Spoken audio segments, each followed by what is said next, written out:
Today, I want to chat about an energetic idea of futures, but not from a financial point of view, from a human point of view, about how do we get the future that we particularly want in amongst all the chaos that seems to be happening at the moment. So, how do we choose a future?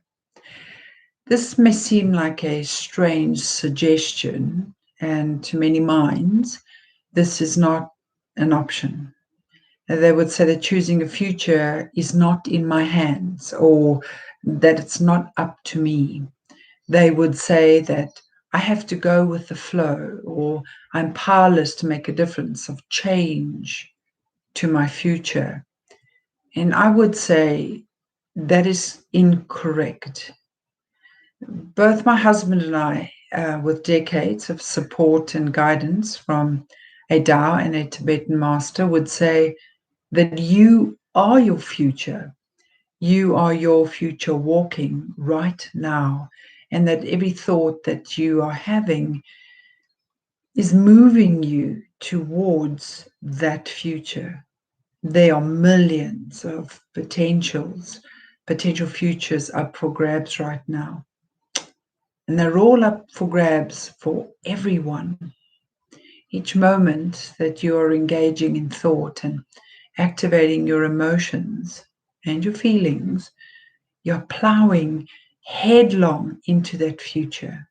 And as you focus intently upon your trains of thought, whether they are negative or they are positive, joyful or fearful, you are narrowing your options. As you begin to build your train of thought in a particular direction, your thoughts, or should I state, the quality of your thoughts, are choosing the railway lines that you will follow and what direction you will head. There are directions that will lead to the worst outcomes. Yes. And are there directions that will lead to the best outcomes? Of course. Why are there both outcomes, you may ask? Well, this is duality, and you have free will. And so that you must and can choose and decide. And in a reality that has duality of both good and bad, you're constantly on the line to choose which one you want. And your thoughts are determining that. Now, this piece of information places each person in the driver's seat of responsibility. Many people do not like to take responsibility for their own thoughts. They give their thoughts over to the past and what other people did to them. They want others to do their thinking for them. They want others to take charge and decide what happens to them.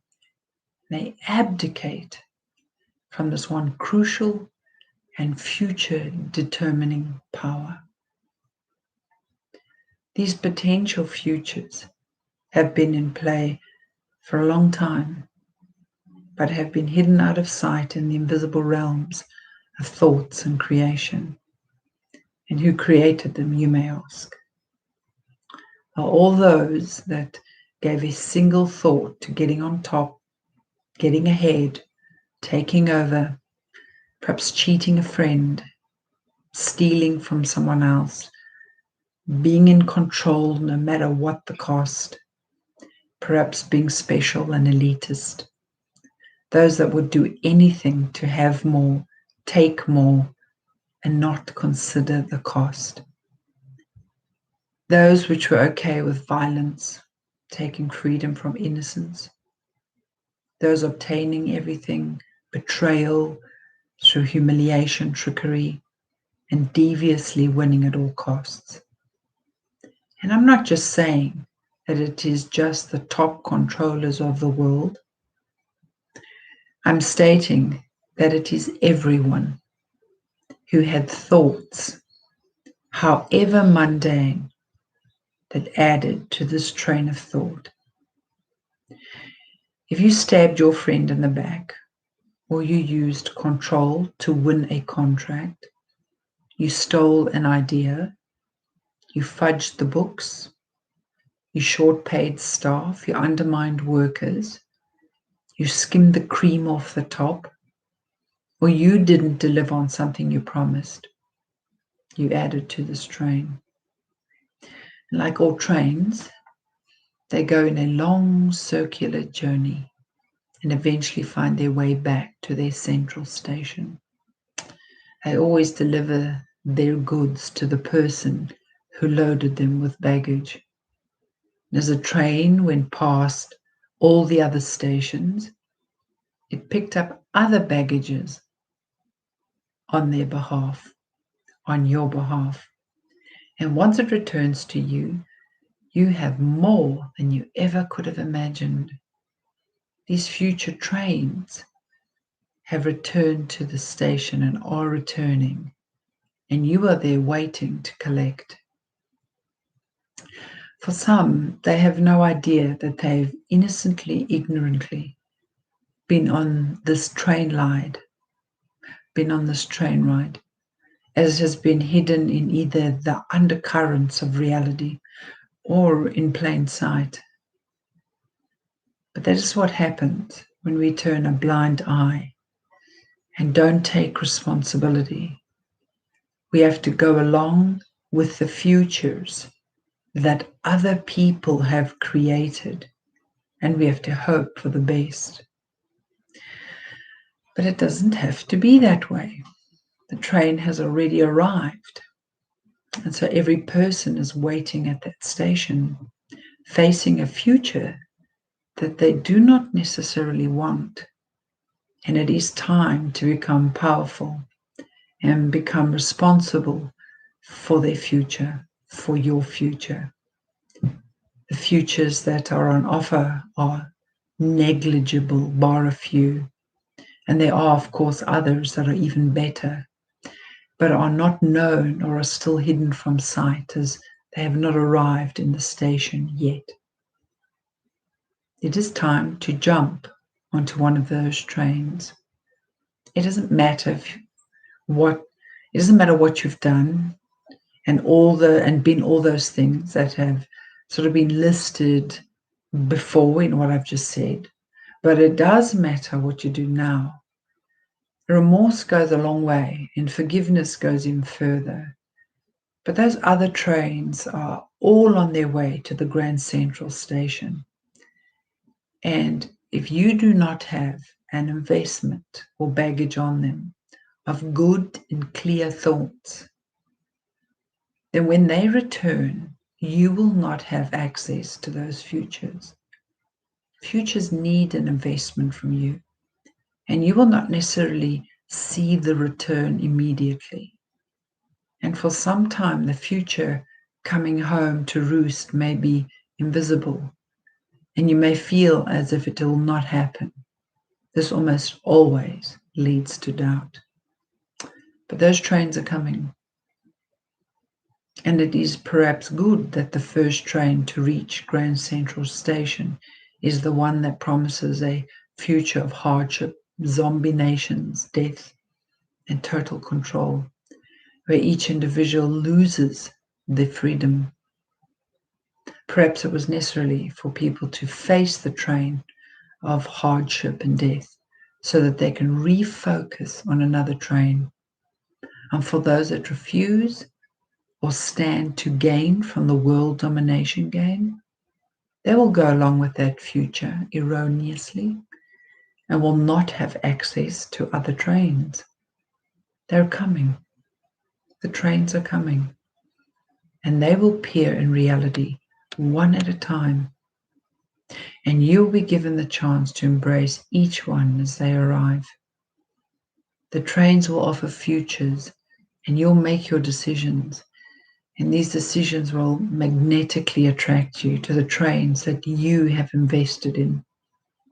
You will not be attracted to the trains that you have not invested your thoughts into, or where you will not even see them when they appear.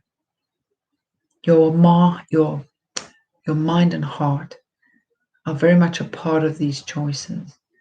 And if you have stepped on other people to get where you are, You will have your train and you will live accordingly. It is time to rethink what you are and what you stand for, and to make your peace about what you have done. For if you live with recriminations and regret, those are the trains that you will have to accept and the baggage that comes with them. A very famous quote states, "Come to me, for my yoke is easy and my burden is light." And that train reaches those that are light-minded and light-hearted and do not live in fear. They have an internal compass that always points them in the right direction, and they take responsibility for their fearful and unkind thoughts, and they adjust their internal dialogue. They pay attention to the train that they've invested in, the trains of fear and anarchy, or tyranny and deception, and they begin to invest in other trains of goodness and benevolence. And you may wonder how it would work if someone had baggage on a negative train and investment on a positive train. I will tell you that the amount of baggage makes all the difference. As you focus on the positive train and the light futures of hope and clarity, peace and balance, the negative train's baggage diminishes and the positive train increases. It is simple. And this puts a stop to all those that are investing in both, seeing which side will win or hedging their bets, for they will receive neither, or they will receive the negative one. Why, you may ask? Being double-minded is a negative polarization. And so that attitude alone will tip the scales towards the negative train and its frightful futures. It is time to take responsibility for your future and not leave it up to anybody else. Those that have sold you all out in the fields of reality control have caught the train of material wealth and elitism, and they have their destiny. Now it is time that you let them go and focus each thought on what it is that you want from your future. Keep the focus, hold the line until that train comes home to Grand Central and you receive your rewards.